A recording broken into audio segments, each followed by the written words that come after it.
Hey, what's good? This is Top Ropes and Topes with myself, Jay Boogie, as always. Big Pop. we, we, we caught like either the tail end of that or like none of Right. it. And of course, we have our special guest, Blair Pacheco, in the house. What's going on, guys? It's a nice rainy day Hey, in Winnipeg today, so talk some graps. right?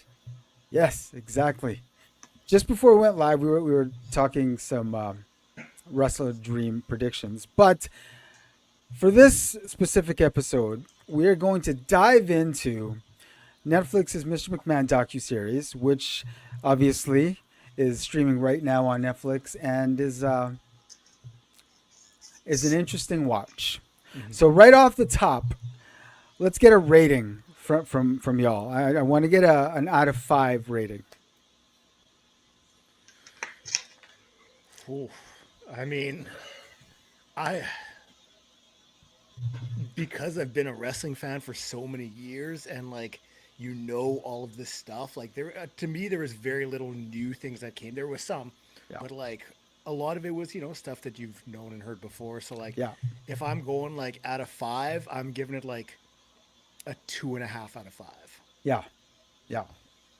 You Uh, bring up a great point.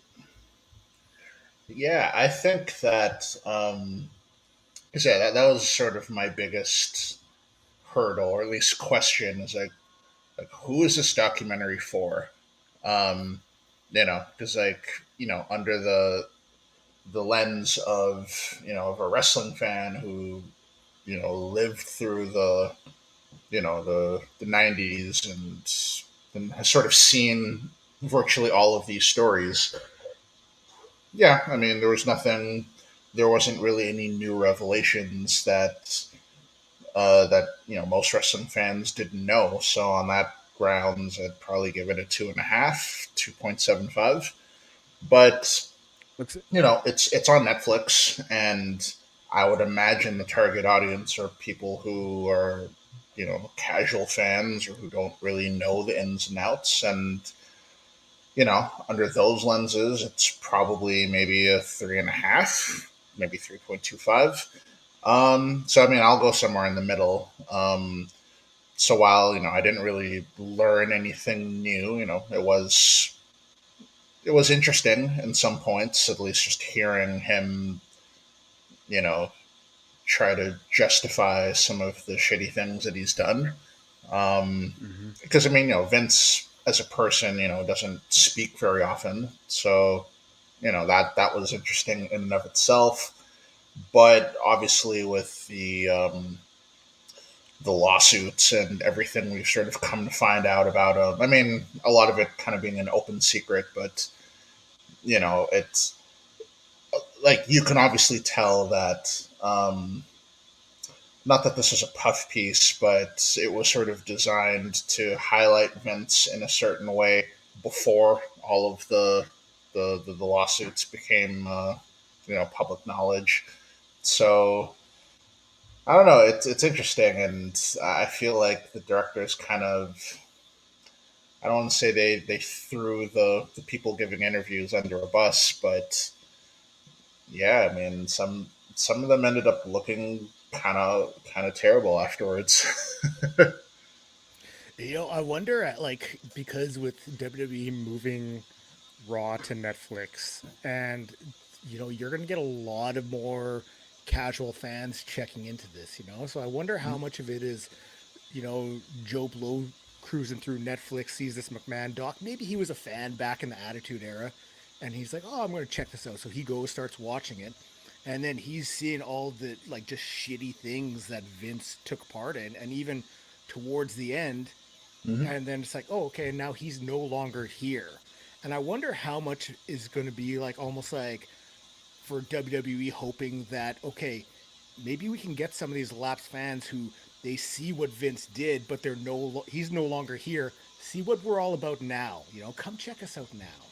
Well, and I think that was a big part, especially of that last episode, and Yeah.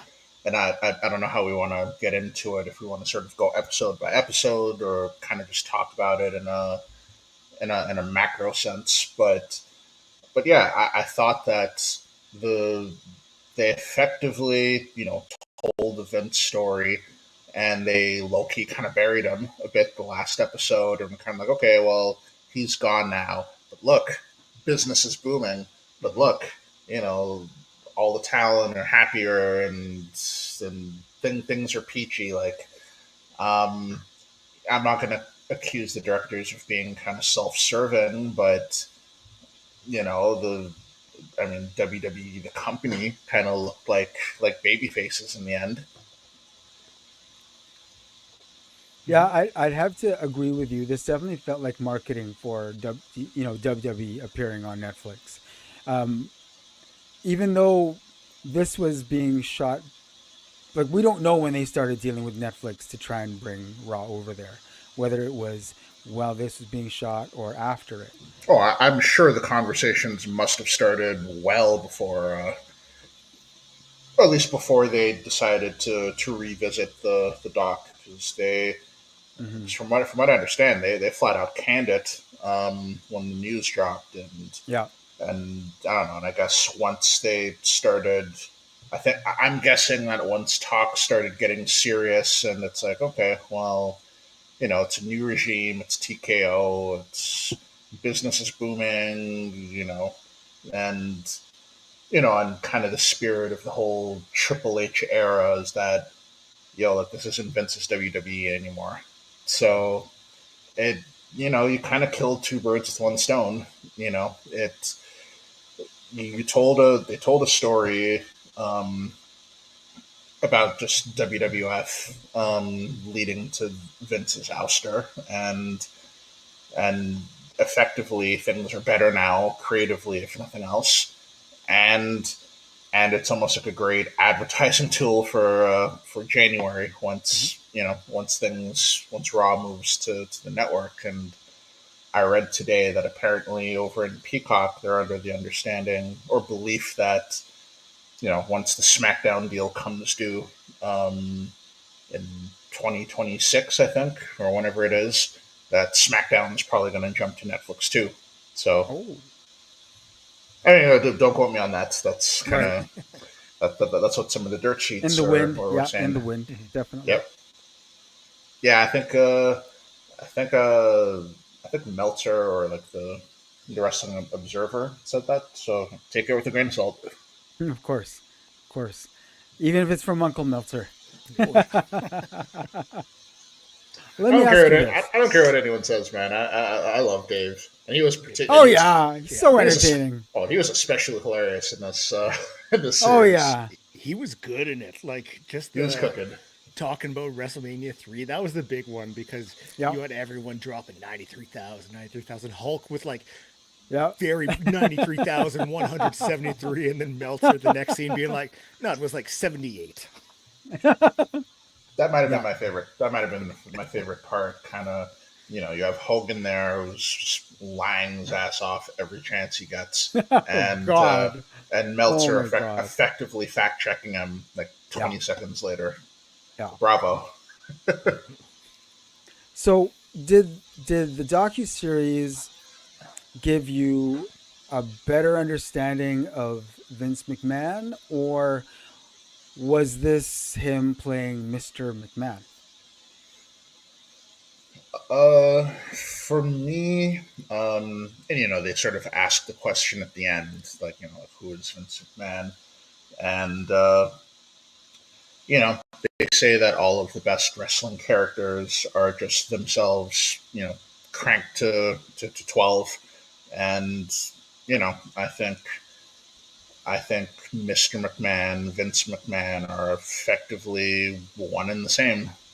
You know, I'm like, he's certainly a little more cartoony on screen, but it all came from an egomaniacal guy with power. So that's, I mean, I guess I found some of the the early backstory. Him talking about just, I guess he had an abusive stepfather, um, and kind of him fighting for his dad's approval when his dad was running the territory systems, and you kind of just you can sort of just see all of the trauma and sort of what led him to where he is now. So, I mean, for me, that was probably the most interesting part of the whole thing. Hmm. Yeah, like because they always say like, and you even kind of mentioned it, like wrestling characters are the best ones are always like the person's real personality, just like amped up to like a 10 or 11.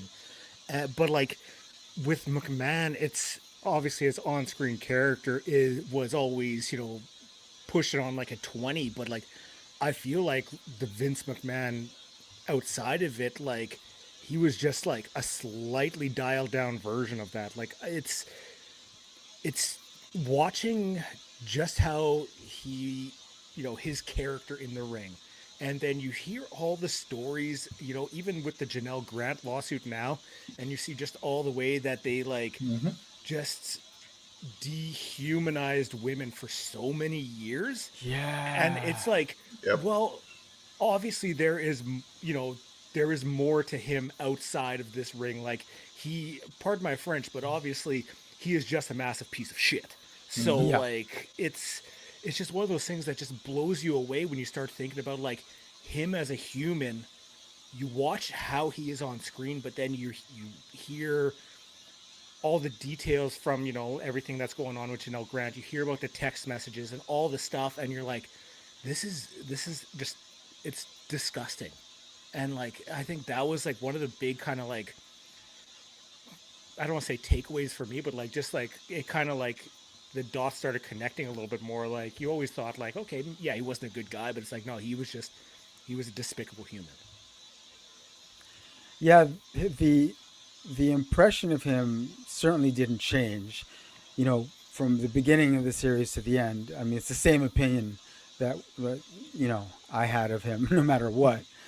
But to hear him talk about how he dealt with any abuse he dealt with when he was a kid, it was like, that's Mm-hmm. why. Mm-hmm. You know what I mean? And I bet you he doesn't believe in therapy. 0% chance.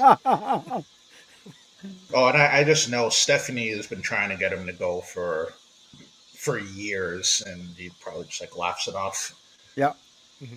Yeah. But yeah. speaking of which, and I thought that now again, a lot of the things discussed were things that as wrestling fans we've all heard of Yeah. before, but and I get that it was just a 6 hour series, and I don't know if there's time constraints or so forth, but they really had some opportunities to really dive into to certain things. Like in particular, I remember Trish was talking about that Mm. infamous segment where Vince literally had her like treating her like a dog in the ring, and and she kind of just like glosses over it, like oh, it's a show business, it is what it is, and and especially knowing what we know now, I mean, that could have been, an opportunity to be really introspective and really sort of dive into, like, yo, like, why did you do that? Mm-hmm. And the character of Trish never got her she never got her come up. So like you embarrassed her for no reason, Mm-hmm. and there's a lot of shit like that throughout, especially like the 2000s. Yeah, can we talk about Trish Stratus for a second? Because her segments were very perplexing, uh, almost like Stockholm syndrome or something. You know what Yeah. I mean? It just didn't feel right. Like when she was talking about it, something just didn't feel right about how she was saying it. Well, and I think, I think part of it is, I don't know um, if it was sort of understood before all the allegations came out that this was supposed to be a puff piece, But I just think that for most of the people interviewed, I think there's like a legitimate conflicting sort of feeling where it's like, yeah, this guy is an egomaniac and he sucks as a person and he might be all of these things that are being reported, but he gave me an opportunity to be a millionaire and take care of my family, X, Y, and Z. And it's hard for people to sort of um, ignore that, so to speak. So it like I tried not to over criticize some of the people who sort of said nice or glowing things about him, because it's like, okay, well, if you came from nothing and now you're a millionaire, I get that they may feel a sense of loyalty to him, but it's like, no, I mean, you got to where you were because you busted your ass and you did your thing. You don't owe him unconditional loyalty. Mhm. So, and I think that's where a lot of I mean, hell, it felt like Tony Atlas was the only guy who kept it real throughout the whole thing. Right? Yeah, him and Yeah, no, Brett. for real. Yeah, no, Is he it? called it Is as it it? was. Yeah. Yeah. Yeah, I love that Tony Atlas was in it, even with the shirt he was rocking there. Bro was crazy It for was a that, button yo. down muscle shirt with a tie. Who I did was he, like, man? when they sat him down, did anyone suggest something else? Where was wardrobe? Come on. Seriously. No, they looked at it and they said, you know what, let him rock it. I mean, this is gonna do better numbers for us. Like, do you, bro? Like you mentioned Trish, like just like the sort of her couple interviews, and even after like this documentary's come out, like there's been people who have said stuff like Rikishi was even saying Yep. stuff like, and it's just like it's almost like you know I know there's such a long history between Vince and like the Samoans, but it's just like it's painfully obvious the stuff that he's done, but you still have people defending him. And Yeah. then even in the documentary, like, what's up with Steve Austin Right. not being a Mm, CTE guy, no selling Like, CT. Wow. come on. What? I mean, it's I think that I don't think he's the only person uh, from that generation who feels that way. That's the Um, key word. but it's like, if they believe in CT, or at least consider it as a realistic thing, then they'll have to look back in the mirror and reevaluate a lot of the crazy shit, be it the headshots and yada yada yada. I mean, they'll have to sort of face that. Oh, these guys weren't just crazy. Chris Benoit didn't just wake up one day and go nuts. It might have been a career of taking shots to the head, and the bevy of people who have killed themselves you know, over time in wrestling, or the people who have died early. Like, well, there might have actually been a legitimate scientific reason for it, but I guess it's more comforting to just go with he just went crazy. So Yeah,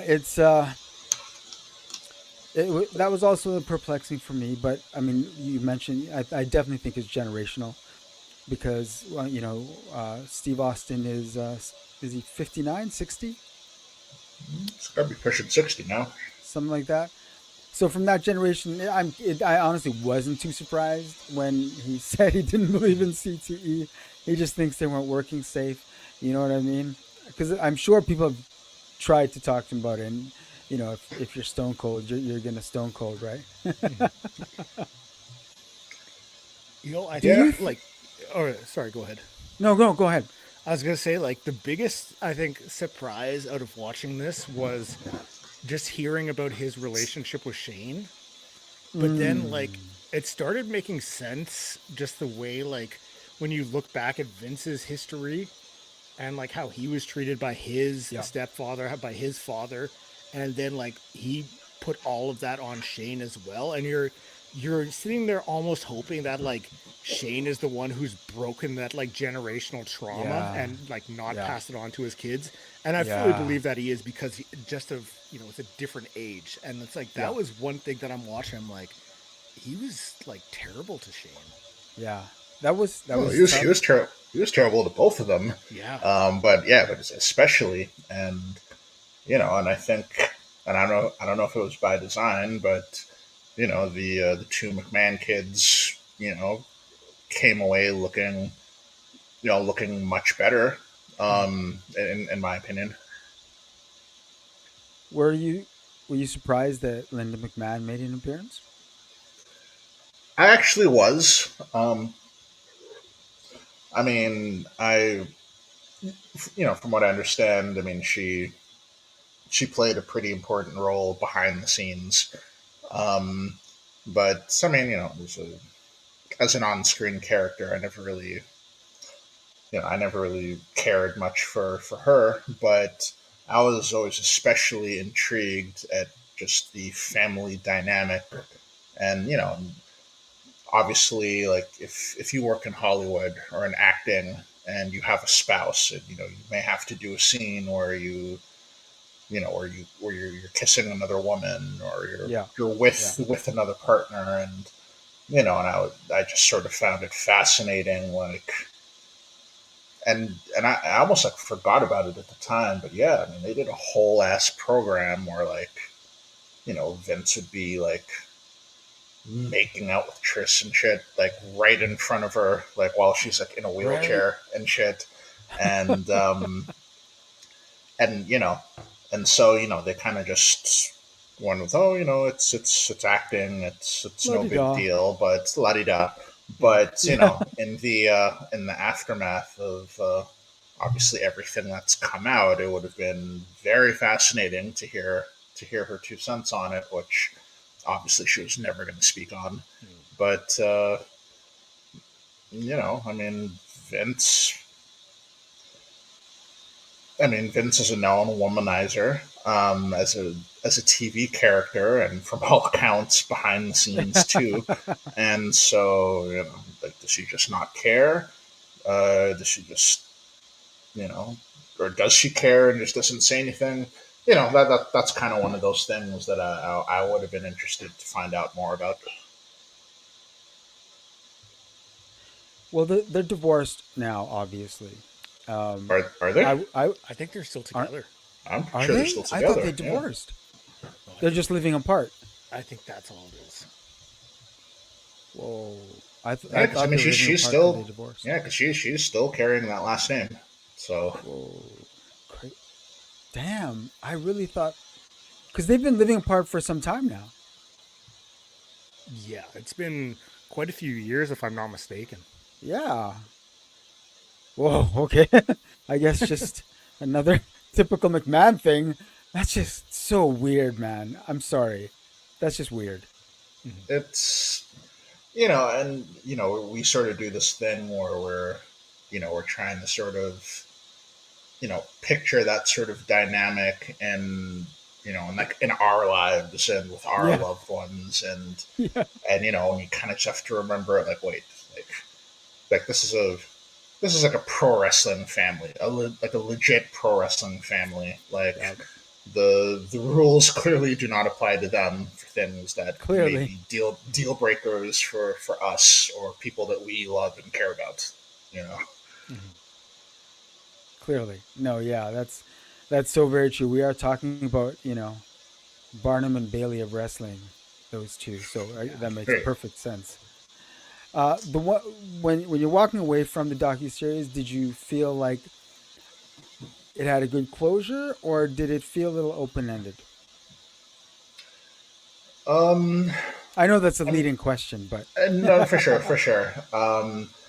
So obviously things happened when they did, so it was always going to be somewhat of a cliffhanger. Um, I did find it hilarious, where they went back to Bruce Pritchard and they asked him what he thought of Yeah. their portrayal, and he called it a hit piece and X, Y, and Z, and like right after they're like, oh yeah, Vince is in this lawsuit. Vince just stepped down. Vince did X, Y, and Z, and it's like you fucking stooge. But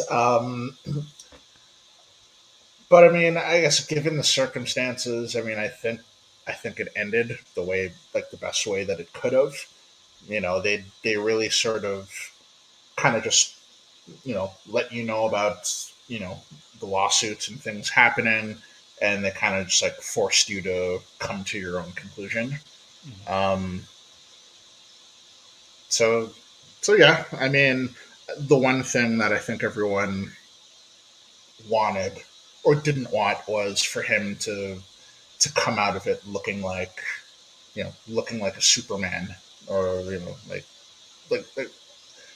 I didn't want to see him like be like put over by the end of No. it. It's like, okay, he was a Hall of Fame promoter, and you can't deny you know his role in making pro wrestling a mainstream thing.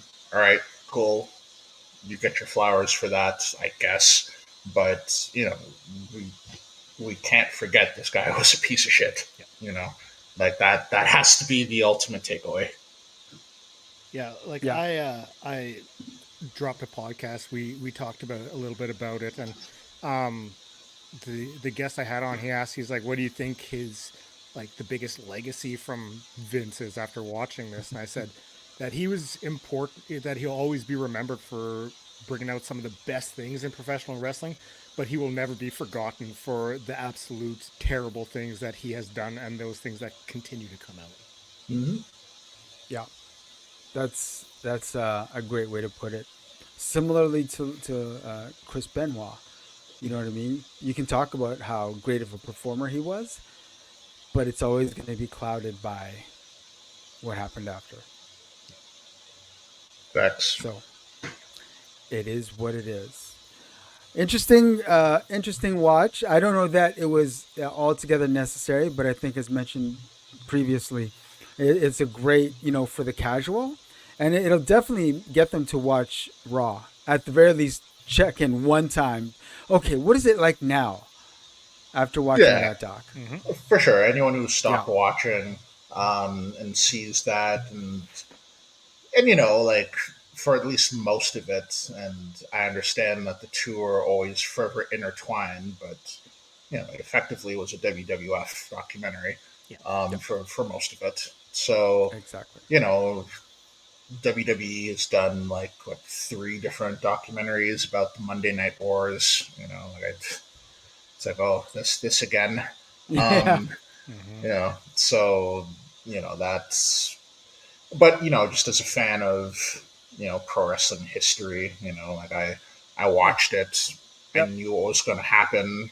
I rolled my eyes a couple times, but it it's still fascinating just to hear stories from people around that time. So I didn't feel like I wasted my time watching it, but you know, there was nothing, like my opinion didn't change one way or the other on him, and I certainly didn't come away with a newfound respect or hatred for him.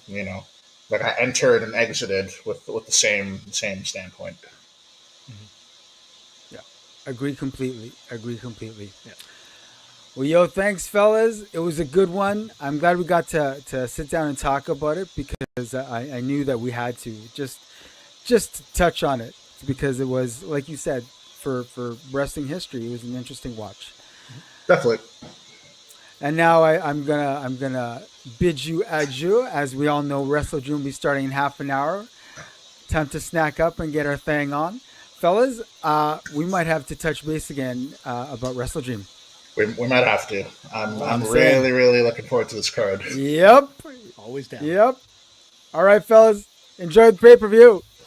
Yes, sir. Peace. Peace. Bye.